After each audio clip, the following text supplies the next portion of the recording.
பல வருடங்களுக்கு முன்னர் ஒரு தன்னம்பிக்கை பயிற்சி வகுப்பில் கலந்து கொண்டேன்.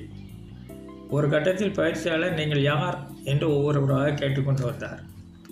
ஒவ்வொருவரும் தமது பெயர், தந்தை பெயர், ஊர், வயது என்று பல்வேறு விவரங்களை தெரிவித்தார்கள். அப்போது அவர், எனது கேள்வி இவை அல்ல, இப்போதுள்ள உங்கள் குணம் சார்ந்து உங்களை சொல்லுங்கள் என்றார்.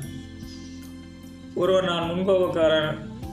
இன்னொருவர், நான் அவசரப்பட்டு முடிவெடுத்து விடுவேன். மற்றொருவர், எதிலுமே நான் சற்று ஸ்லோதான் என்று பலவாறு சொல்ல ஆரம்பித்தார்கள். அப்போது அவர், நீங்கள் உங்களை பற்றி அறிந்து கொண்டு சொல்கின்றவையெல்லாம் உண்மைதான், ஆனாலும் கூட நீங்கள் அப்படி அல்ல என்றார். அவர் என்ன சொல்ல வருகிறார் என்று பலருக்கும் புரியவில்லை. அப்போது சொன்னார், நீங்கள் முன்கோபக்காரராக, அவசர கொடுக்கையாக, அசம்பந்தமானவராக, எவராக வேண்டுமானாலும் இருக்கலாம், ஆனால் நீங்கள் உண்மையான நீங்கள் அல்ல.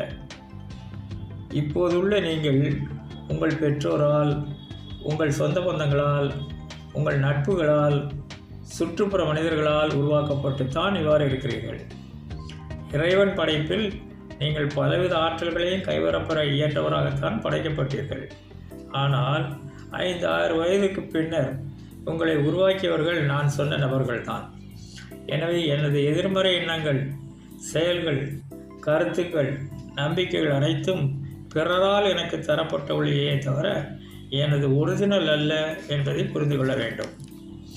ஒரு குடும்பத்தில் ஒரே தாய் வயிற்றில் ஒரே நேரத்தில் பிறந்த இரட்டை குழந்தைகள் கூட ஒன்று மாமிசம் தொடாத ஐதீக குடும்பத்திலும் மற்றொன்று ஐரோப்பிய கலாச்சார குடும்பத்திலும் தத்தெடுக்கப்பட்டு வளர்ந்திருந்தால், ஒரு 18 வயது பருவத்தில் ஒருவன் மாமிசத்தை கண்டாலே வாந்தி எடுப்பவனாகவும், அடுத்தவன் அதை கொண்டா என்று விரும்பி உண்பவனாகவும் தானே வளர்ந்திருப்பார்கள்.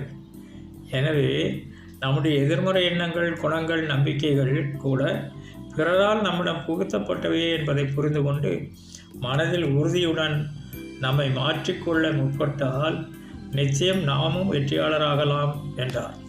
உண்மைதானே?